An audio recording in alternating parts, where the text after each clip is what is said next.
Good morning, everybody. Happy New Year's Eve. Goodman and Haertl, hot takes with Goodman and Haertl. How are you, my friend? You ready for 2026? I'm ready to depart 2025 and wish it well on its way into our our mirror, as we look back on it. But looking forward to 2026 for an awful lot of reasons, not the least of which are the Broncos. But I've got a pivot point coming up in my life, which will be kind of interesting, and it's fun to think about. By the way, you made a promise to me yesterday, and clearly you're going out of 2025 with a lie to me. You promised me you'd wear your Indiana hat. Where is it? Just because you have it doesn't mean you're wearing it. There we go. Is that going to stand for the rest of the show? Go Hoosiers. We can do that. I was kind of waiting until we talked about the college football playoff, but I'm good with Indiana right now. And this is the team that, other than my friendship to you, I have absolutely no connection to in any shape or fashion. But I will say and readily admit that I am pulling for the University of Indiana because I think it's the best story in the college football playoff. I love the story of Indiana football, which previous to 2-3 years ago had virtually no history at all, that it was worth discussing. A few pockets of seasons here and there, but here they are now, probably the team to beat in the college football playoff. Now, I don't know about the weight of being there the first time. They haven't played in 3 weeks or whatever it is, all those factors, but I don't care. I'm rocking Indiana. Okay. Well, if you're going to watch the Indiana game tomorrow, if you're going to watch the Ohio State game against Miami tonight, if you're going to watch NFL football this weekend or the Nuggets or the Avs, the best place to go is the Sportsbook Bar and Grill. Listen, everybody has their favorite sports bar. Mine is the Sportsbook Bar and Grill for a lot of different reasons. Let's just start with the menu, which is just outstanding. Great appetizers, tons of really good burgers, wings with lots of different sauces, other things on the menu. Their blackened chicken sandwich is amazing as well. So let's start with great food, great atmosphere. This bar was built by sports fans. Talking about Judson and Jeremy and John, and it is just such a fun place to hang out. And getting back to the menu for a minute, I've told you this many times. I order takeout there consistently because I think the food is really that good. Sportsbook Bar and Grill. You can find them in the DTC, Highlands Ranch, and Parker. And Bruce, by the way, I want to see what that IU hat on real quick. When you are watching the game tomorrow, I'm going to ask you to do me a favor. Sure. To do a chant for Indiana on your couch. And it's the same chant we did when I was at Indiana. When the defense was on the field, we used to yell out in the student section, IUD. Plug that hole. Nice. Time now for the lead. The lead is presented by Sasquatch Casino, a family-owned casino that treats you like family. Yes, we were children back then, and I'm still a child right now. Nothing wrong with that now. I may mutter that under my breath once or twice. There you go. Well, go. Listen, I'd have another saying for you if we were playing Navy tomorrow, which was cream the seaman. We used to yell that too. I was in college. I was in a fraternity. I was drunk probably halfway through all of college. That can be your only excuse, my friend. Exactly. And then I wound up with you. In the meantime, Nikola Jokić, I'm sure you know by now, hyperextended left knee. He's going to be evaluated in 4 weeks. Doesn't mean he's going to return in 4 weeks. I'd probably call this a 4 to 6 week injury. In the meantime, Cam Johnson says he believes he could return in a couple of weeks. Aaron Gordon, Christian Brown could be back, according to David Adelman, by Monday at the end of this road trip. So follow me here if you can. Okay. With those starters back, in addition to Jamal Murray, and I'm talking about 4 starters coming back, or 3 starters coming back, missing one who should be Jokić. As of right now, they are missing 4 starters. So let's put Cam Johnson, Aaron Gordon, Christian Brown, Jamal Murray in the starting lineup. No Jokić. over the next 15 games, which will be the next 4 weeks. Hypothetically, what's their record? And what would be a good record for them over 15 games? Well, a good record would be like 10-5, right? What do you expect? I would be more along the 9-8-7 probably kind of realm, something like that. That where they keep it afloat. They win a few games. I haven't checked the. I would imagine they're probably a little heavier on home games after this road trip.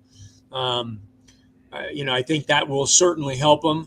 I think that you are in the let's do as much as we can while staying afloat kind of mode right now until you can get Nikola Jokić back and start building hopefully some healthy depth towards the postseason. We've talked about this a lot, and I think it's really important this year. This team is built for the playoffs. Thank goodness the Nuggets are finally built for the playoffs with their depth. And regardless of where they are, they need to be in the top 6. I don't want to see them be in the play-in round. There's just too much sudden death in the play-in round. So finish in the top 6, then take your chances with a healthy roster. With a healthy roster, the Nuggets can compete with any team in the NBA. That's my hope. So, next game they play, they're going to have 4 guys from the bench in the starting lineup. Do you buy into the silver lining, more playing time for the bench guys, the better this team is? I mean, moving forward into the playoffs? To some degree, but with that experience also comes more tread off the tire. I mean, if you're playing, and look, I don't think it's that big a deal, but it just depends on how many minutes these guys are being asked to play. You want them more in the role that you expected them to be in, not having to play high leverage minutes for 4 weeks. I mean, you don't want Bruce Brown playing 28 to 32 or more minutes a game, for 2 weeks. That's not what he's there for. He's there for those 15 to 22 minutes and, that kind of stuff. I mean, so I just don't think you want to alter guys' roles you got to do what you got to do. But I don't think if you can help it, you'd like to kind of keep guys' roles in a similar fashion so that you build an expectation for what it's going to be like come April when all of this stuff becomes extremely important. The question I ask is obvious, meaning the more playing time guys get, you can make the case the better they will be because they're more in a flow, right? However, I'm going to flip that around for a second. Those bench guys, if everybody's healthy, they're not going to be playing in the starting lineup. No. They're going to be playing with each other, right? For the most part. You might have Murray on the floor, might have Gordon on the floor, but generally speaking, Valanciunas, Bruce Brown, Tim Hardaway Jr., they are going to be playing minutes together. Right. In a starting lineup, as they're waiting for starters to come back, they will not be playing together. Yeah. And so I look at it as, yes, they're getting more playing time, but what's more important? More playing time or playing with the guys you're probably going to play with in the playoffs? Yeah, and well said. And that all gets back to roles that they're expected to play, and that has a good portion to do with it. The familiarity with the group that you roll with and stuff. I mean, you got to get through the regular season. You're all part of a team. Everybody's pulling in the right will pull in the right direction. I have every confidence that will happen, but you are increasing playing minutes for players that generally aren't expected to play 30 minutes, 28, 9 minutes a game.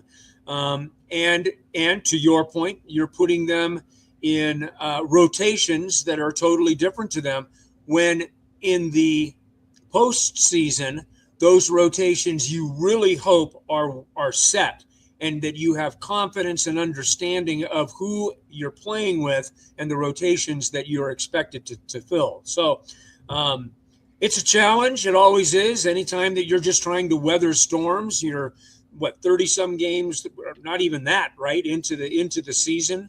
So you got a lot of basketball to play.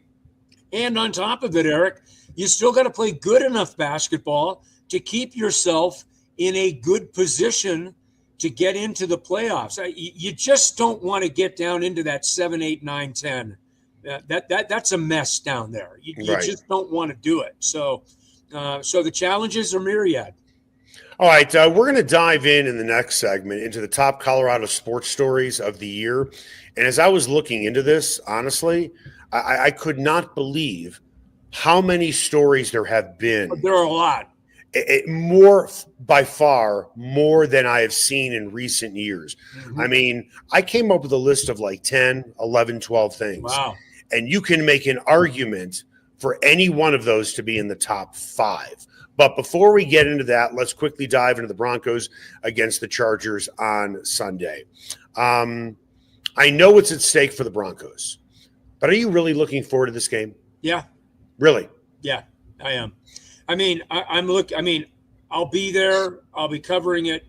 The story is the story. The story is 8 wins 3 years ago or 2 years ago, 10 wins last year, sitting on the precipice of 14 wins this year with the top seed in the AFC at stake.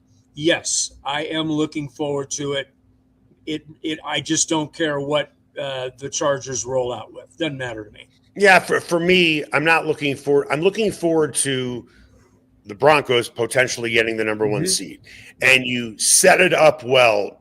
Maybe we need to look back at the last 3 years and really appreciate what could happen, considering what we've seen not only over the last 2 years with Sean Payton, but certainly going back many years than that. That is a reason to look forward to the game. But the opponent, because they are going to be shorthanded, to me, this almost feels like it should be a layup. I look forward to watching football games like you do, but I want to see strength on strength. I don't want to see shorthanded versus a team that is like a Death Star that is fully operational, which is what the Broncos are. I'm looking forward to the outcome and the potential excitement of them getting the number 1 seed. But as far as watching an actual football game, I don't want to say it should be a blowout, but it should be a one-sided affair. Yeah, I don't. So I'm sorry, I don't look forward to one-sided affairs. Yeah, and that's by itself, in a vacuum, the actual game, forget about everything that is around it. Oh, yeah. Just an actual football game. Pretend that there's nothing on the line, whatever. You're just watching a random football game. There's nothing to look forward to. If I could suspend that reality, then right. Yeah, you're right. I mean, no. But you know what? The only games we'll be watching after this week will be highly meaningful games. So I guess I can handle one weekend of a game that probably isn't. I will say this. It's not nearly as attractive as it could have been if the situation was changed a little bit. Right. But they are still in a tremendous situation to realize the most unlikely of outcomes. And that, to me, in and of itself, is the story on the game Sunday. All right, coming up after the break, we're going to do a year-ender on great Colorado sports stories. To me, I know and most people know what's going to be the top story, but 2 through 5, honest to goodness, you can juggle 5, 6, 7, 8, 9 different stories in there. So I'll tease it. Should the Nuggets trading Michael Porter Jr. to the Nets for Cam Johnson and then using that extra money to bring in Bruce Brown, Tim Hardaway Jr., and Valanciunas, is that a top 5 sports story of the year in Colorado? That's next. Sasquatch and Wildcard Casinos in Blackhawk have another incredible promotion. They'll be giving away a Ford Maverick Tremor truck or over $25,000 in cash the weekend of January 9th. Daily cash drawings are every 45 minutes between 10 a.m. and midnight. Players can earn daily entries with every locked-up jackpot or by redeeming players' points on their players' cards. Sasquatch and Wildcard Casinos, loose slots, great promotions, delicious food, and a family-owned casino that treats you like family. Everyone has their favorite sports bar. Mine, the Sportsbook Bar and Grill in Highlands Ranch, DTC, and now in Parker. All their locations are everything a sports bar should be. An upscale menu with 12 different burgers, outstanding wings, and my favorite, the Philly cheesesteak egg rolls. They've got every game on the NFL Sunday Ticket, MLB Extra Innings, NHL Center Ice, NBA League Pass, plus soccer, rugby, and UFC. Sportsbook, great hangout bar, great for private parties. The Sportsbook Bar and Grill in Highlands Ranch, DTC, and now in Parker. They are the sports bar. Ferguson's Heating and Cooling is the best in Denver, and their customers agree. Ferguson's has 165 five-star Google reviews, and here's one from Betsy. Highly professional, prompt, and honest. I switched to Ferguson's when I became aware my former company was trying to sell me a whole new system I didn't need. Ferguson's is an honest, working, family-owned business that'll give you a fair price, the highest quality parts and equipment, and they always show up on time. You can trust the Ferguson family like you trust your own family. Go to fergusonsheatingandcooling.com. Everyone has their favorite barbecue spot. Mine, Smokin' Dave's Barbecue and Brew. My favorites, slowly smoked ribs, smoked corned beef Reuben, smoked meatloaf with a portobello balsamic cream sauce. Don't forget about Smokin' Dave's 16-hour smoked brisket and pork with one of their 4 homemade barbecue sauces. Great sides, you bet. Barbecue beans made with pork and brisket and their southern corn bake. Man, you got to try it. Plus, they have amazing non-barbecue entrees on the menu. Go where I go, Smokin' Dave's Barbecue and Brew in North Denver. Ever wondered where city and county fleet vehicles go when they retire? Now's your chance to find out and score big. Imagine driving away with a great deal on a reliable vehicle. For over 45 years, Roller Auction has been the trusted source for government fleet vehicles and equipment. Trucks, SUVs, sedans, and more, all selling to the highest bidder. Don't miss out. Visit roller.bid/hot takes to get auction updates today. Your next vehicle could be just a click away. And welcome back. Hot Takes, Goodman and Haertl want to tell you about Ferguson's Heating and Cooling. I've worked with them a couple of times, one on my hot water heater, the other one on my furnace. There were a lot of similarities between getting both of those fixed. One, when we called in the morning, they answered the phone. Somebody was at our house in hours. That is great customer service. They aren't a company that sells you stuff that you don't need. With that, we knew we needed a hot water heater. Our hot water heater was 10 years old. They gave us a great price, and it was installed that day. Love that. Furnace, it was a newer furnace. So at the end of the day, you would think it would not need to be replaced. They did a quick fix, and bang, we had heat in the house. So they really take care of their customers. The pricing is fair, and it's a family-owned business. Ferguson's Heating and Cooling. They're the best out there. I highly recommend you go with them. Go to fergusonsheatingandcooling.com. Time now for What's Trending. What's Trending is presented by Ferguson's Heating and Cooling. Your family should trust the Ferguson family for all your heating and cooling needs, and you'll see why they have over 165 five-star Google reviews. Make an appointment today at fergusonsheatingandcooling.com. Well, this has truly been an unbelievable year for the history of Colorado sports. I can't remember a time, and I've been here for 20 years, when there have been so many impactful stories.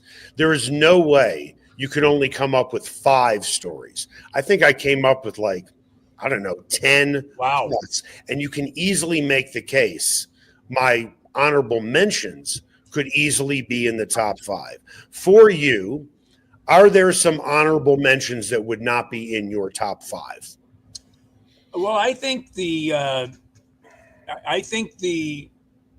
retirement of Rick George and the current state of the football program at Colorado would be probably in that situation. Here we are 3 years into the Deion Sanders experiment, and they're coming off of a 3-9 football season. There are And Danny and I were laughing about this before the show. Danny Bailey, who's producing the show today, the portal giveth and it taketh, and it's taking away a lot of players right now. So I think the situation with Colorado football, I think Jim Mora being hired at Colorado State is probably more of a provincial thing for the folks in Fort Collins than it would be for people in the state of Colorado. But that is a very intriguing move, I think, by Colorado State. And then you lost the long Nico Medved, and Ollie Farokmanesh takes over there. And so there's lots of changes. Those types of things would be kind of in my honorable mention pool. Here, to me, this is how long the list is. I have 11 stories on my list. Wow. And what you just mentioned with Nico Medved, with Jim Mora Jr., with Rick George, they didn't even make those 11. I love it. Which is crazy to think about. Here are my honorable mentions. Gotcha. Okay. And Avalanche fans aren't going to be thrilled with this, but I understand it. The Avalanche have lost 2 regular season games. Nathan McKinnon is the front runner to win his second MVP, and that didn't crack my top 5. Wow. Which is crazy to think about. But when I tell you my top 5, and remember, this is all bar stool conversation. Of course. There's no right or wrong answer except for what is number 1, and I think everybody knows where we're going with what would be number 1. So I would put the Avs and Nathan McKinnon, honorable mention. Broncos are going to have a new stadium in 2031.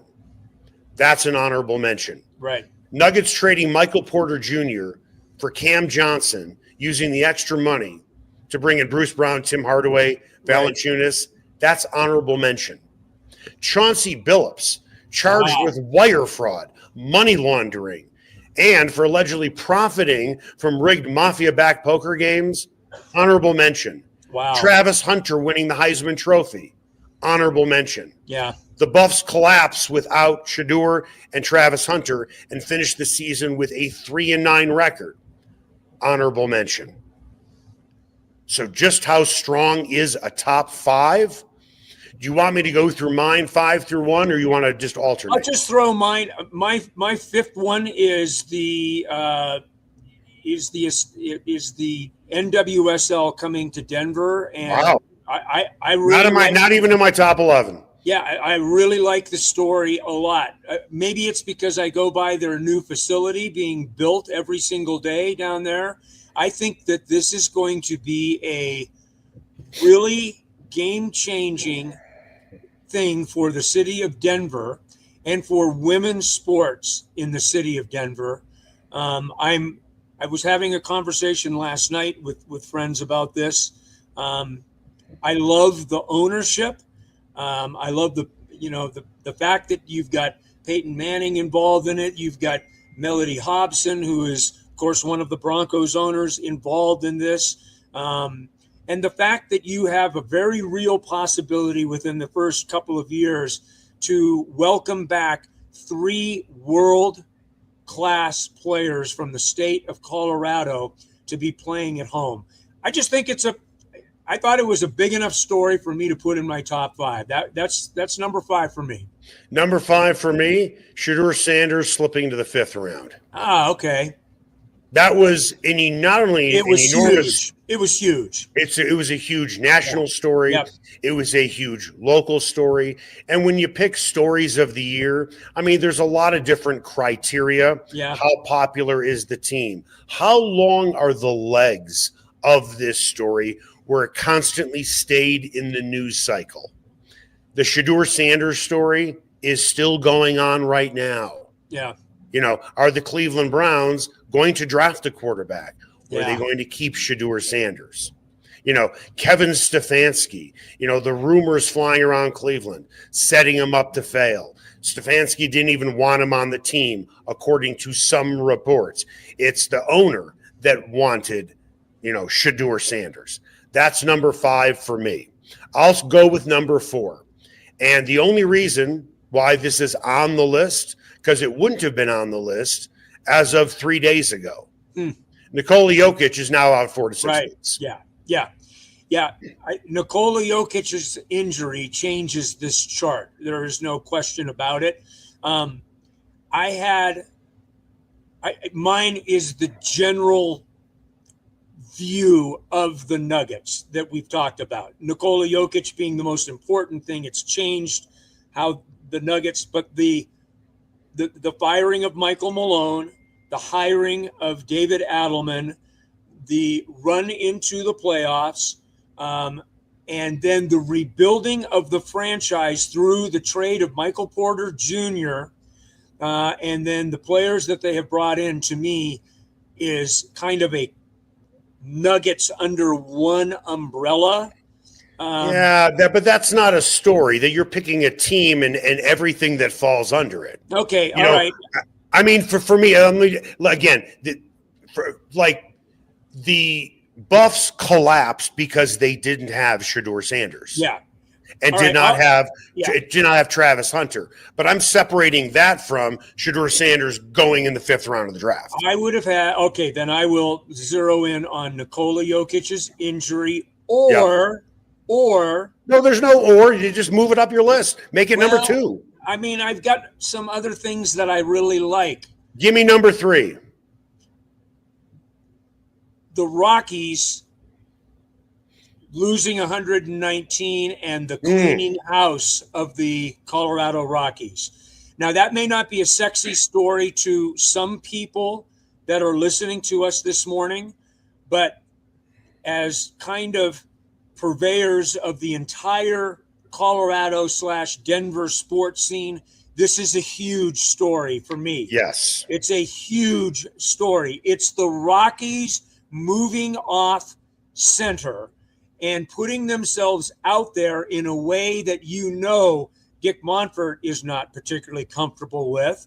But I think that there's at least a recognition of, hey, we got to start doing this differently than we've done it before, because we keep getting banged over the head with a 2x4 the way that we're doing it. 3 successive years with over 100 wins, coming off 119. Let's not forget, the Rockies spent a good portion of last season early on an historic rate of losses in baseball history. That's dating back to the 1890s, for God's sakes. Right. So to me, those 2 stories would be battling in that. I've got a little bit of a change up in my well, no, I'm not, because I'm going to move it. I'm going to put the Avs on the next level. I do think their start is so mesmerizing. Isn't it? Is so unbelievable. Is so the expectations we have now for the Avs are, well, they're playing, of course they're going to win. It has just been, I have never been around a team that has started a season like this, where it's interesting to me. The Rockies were on a historically the worst pace ever for a baseball team. And now we have, in the same kind of calendar year, sports year, well, I guess not, because there's a 2026 baseball season, but you have right on the backside of that, you've got the Avs in this historically great start. You've got Nathan McKinnon in this historically great start. To me, the Avs are one of the great stories of this year, and it makes them can't miss. The Avs are on. You're watching the Avs, man. Now you may not see a power play goal, but you see enough, and it's been really cool. Even as old as I am, and as much as I've been around the block, to see a team open a season like this. It's unbelievable. Here's another way to put it. When you look at 4 major sports, baseball, football, hockey, and basketball, the Avs are a clear number 1. Then there is a gap, and then there's number 2, which is Dallas. Yes. Okay. Right. You can't say that in any other sport. In the NFL, there is no dominant team. In baseball, you can make the case it's the Dodgers. Yeah. But I think the gap between the Avs and everybody else is larger than the Dodgers and everybody else. Huh. Yeah, I would agree with that. And then when you look at the NBA, it's crazy to say, but the Thunder have fallen back to earth. Yeah. They've lost 5 games now. Yeah. Right? And who's their daddy right now? Victor Wembanyama, who he and the Spurs have beaten them 3 times. Unreal. So to your point with the Avalanche, they are the best team in their sport more than any of the other sports where the best team in their sport doesn't have as wide of a margin over the second best team, so to speak. The Avs may be the best team in sports. Yeah. I mean, I don't know what's going on in the Premier or the Barclays or the, or the Bundesliga. Well, no, 4 major sports in the United States. We can limit it to that. We don't need to get into cricket either. Yeah. I don't know what's happening in India these days. I'm not sure how that's all coming together. But there's nothing like the Colorado Avalanche right now. They are unbelievable. Right. All okay. Right. With that, I made the Rockies number 3 as well. Okay. And I do agree with you pairing stuff together. The amount of losses that the Rockies suffered this particular season was the match that lit the bonfire, that burned down the house of the Rockies front office. And that's why now there is a team president.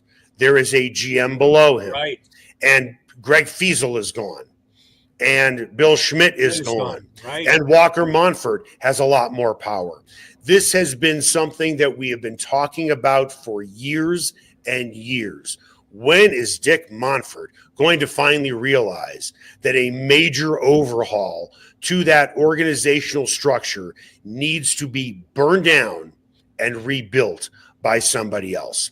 So this is more than just a story for 2025. Right. This has been a story that we have been talking about for years. This is something that they should have done. And to your point, this doesn't even register in the top 100 stories of sports nationally. I get but it. here, it's Yes. a very big deal. So It that's really my is. number 3. Number 2 for me, because when you mention the Nuggets, you put in Jokić and all of these other things that went. Listen, we could take Malone Booth, we could take Michael Porter Jr. trade, we can take Jokic's injury, and we can put it all under one umbrella. Right. And because it is the Nuggets, it is one umbrella. But my goodness, that umbrella, if it spreads over 1,000, yard field, one story's in one end zone, the other story's in the other end zone, and the other story's at the 50-yard line. Gotcha. They're all 3 separate stories to me. Understood. With that, the number 2 story is the Nuggets firing Michael Malone and Calvin Booth with 3 games to go in the regular season. Yeah. And the national media was like, what the fuck is this team doing? And that was a huge story nationally, a surprising story, no question about it. And when you put it that way, yes, I would separate it out. There's a story, and I didn't know where to put it. But what do we do with Michaela Schifrin becoming the winningest World Cup skier in the history of the sport? Where do we put her? Yeah. We don't put her anywhere local. She's a national story. Yeah. Just because she's from here. Story. International story, right? Right. Just because she's from here Right. doesn't make her a local story. I'll ask you, how big of a story is she? Have you ever heard her being talked about on Sports Talk Radio? Did we ever talk about her on this podcast? Did you ever truly mention her more than a few times on Fox 31 or Channel 2? Maybe you did. Maybe you gave her 20 seconds because weather didn't run long that day with Dave Frazier.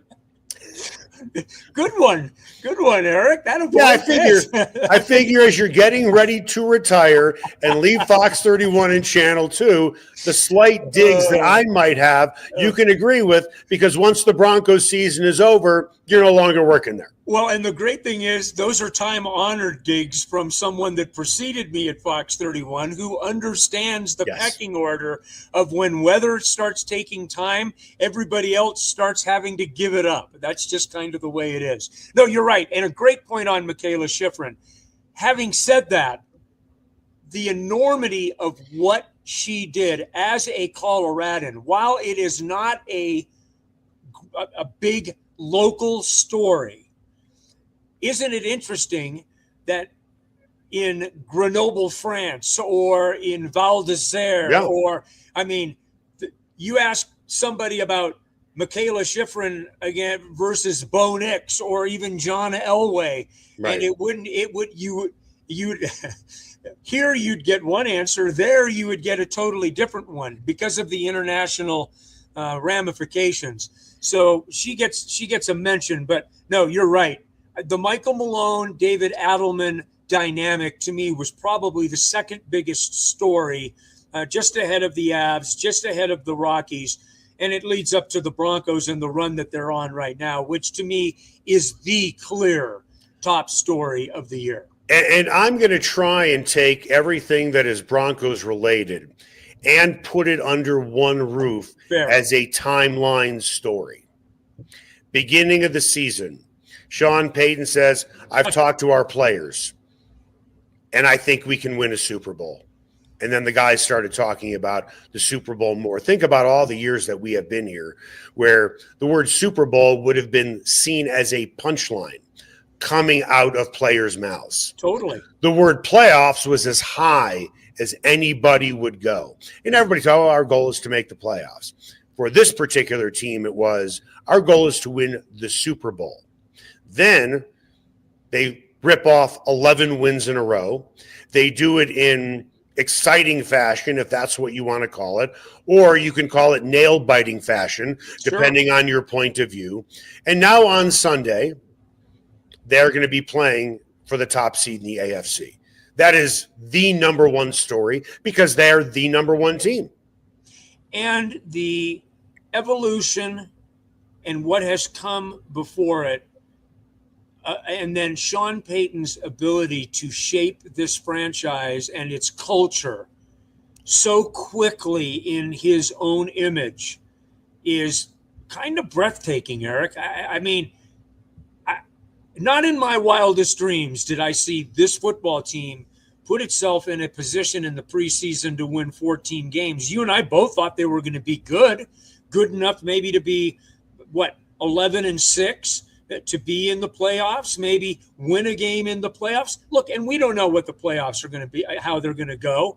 But if everything goes well on Sunday or as expected, they're going to have a chance to play not just one, but 2 games at home in the playoffs. You can't ask for a better situation for the Denver Broncos right now. But to see this come to fruition in 3 short years when we were dealing with Russell Wilson, right? Just at Christmas time, like 4 years ago. You know, I thought he was going to get fired at SoFi on Christmas. Nathaniel Hackett we're talking about. It ended up being a few days later. But it is a remarkable story in the here and the now, and it's a remarkable story for where it came from where the Broncos just were not a relevant franchise, just not relevant. Not only are they relevant now, they're in control of their own destiny on the last week of the season for the most coveted spot in the AFC. Unbelievable. Okay. Unbelievable. I'll just throw this at you, and you didn't know this was coming, and I didn't even know I was going to ask it. What's the top sports story of the year nationally? Would it be the Dodgers winning again? I mean, usually you're going to go to teams that win titles. Usually you do. Yeah. Let me go first. I don't think baseball in and of itself can be the top story nationally, even though I'm a baseball guy. I don't know. That one I'm not sure about. I would have to put in my top 5 for sure. The hat that you are wearing. I just would. Indiana. it may not be the best sports story of the year, but it's the best sports story in the history of college football. Yeah. Period. It's the best sports story. From. Yeah. What's up? Where they came from, and where they came from like 2 years ago, not where they came from. I mean, this hasn't been like 5 years and damn, Kurt Cignetti has built this thing one step at a time. They've just powered their way through it, and all of a sudden now are the favorites for the college football playoff. I mean, it's a great, great story. Probably the best story in the country. Yeah. Right. I mean, it would be tough to argue with. Right.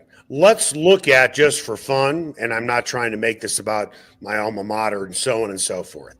The last 2 years before Cignetti got there, this team was 7-17. Just for fun, let's add in there 3 seasons before he got there. This team's record was 9-27. They were a homecoming team. They scheduled them for homecoming. Their last 2 years, their record is 24-2. Yeah, in the Big Ten.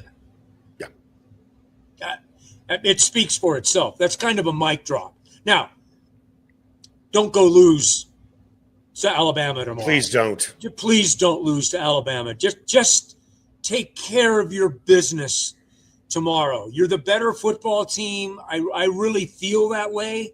Yeah, and I am. You don't want this to end right here, right now. We, meaning Indiana, I can say we paid money to go there. I'm wearing their hat. What I don't want to see happen is our 2 schools combining forces. Now you're thinking, what do you mean by our 2 schools? Tomorrow, I don't want Indiana to merge with your alma mater with a shocker. Nice. Wow. For those of you that don't know, I went to Wichita State. Yeah, that's right. Not the Harvard of the Plains. And Indiana, I can promise you, is not the Harvard of the Midwest either. Although I can promise you, if I was applying to Indiana today, I would never get in. It's a much it's a much more difficult school to get into. Well, with that, as we wrap up 2025, you and I have been doing a podcast together for the last 10 months. We started it back in March. For those that don't know, we have referenced it. You are going to be retiring after the Broncos season is over. Yep. And this has been a 2025 for me to remember on so many different levels, professionally, specifically with you. This has been an absolute joy and pleasure. And I remember when Mile High Sports Radio closed its doors, there was only one person I wanted to do a podcast with, and that person was not available. And then when I asked the next person, they were not available. Well, the good news is you've got great news on how you're going to move forward with that. You'll let people know about when it's the time. But the fact that we have been able to do this and that you have persevered in the way that you have to continue to find us places to work together has been a joy for me. I'm very appreciative of it. More than anything, I've enjoyed the way that our friendship has evolved, the respect that I have for you and for our listeners and the people that take time out of their day to spend some listening to sometimes our crazy views on things. I hope somewhere along the line that it provoked some thought from people. You know, I mean, we're here basically more for entertainment and information, but you hope somewhere along the line you got someone to think about something maybe a little differently than they had previously thought about it. But yeah, absolutely, Eric. I'm glad that we've got, maybe a few more weeks or who knows, maybe another month left in this thing. That remains to be seen, but very appreciative for the time, very appreciative for the support, very appreciative for the friendship. Well said. Thank you so much for joining us again today, like you've been doing pretty much for all of 2025. Go Hoosiers tomorrow. Broncos, hopefully, #1 seed. Come on. Sunday. Come on. Avs rolling. Nuggets will eventually get healthy. The Rockies are pointed in the right direction. Hopefully 2026 is a very memorable sports year. Happy New Year. Make it the best possible day you can.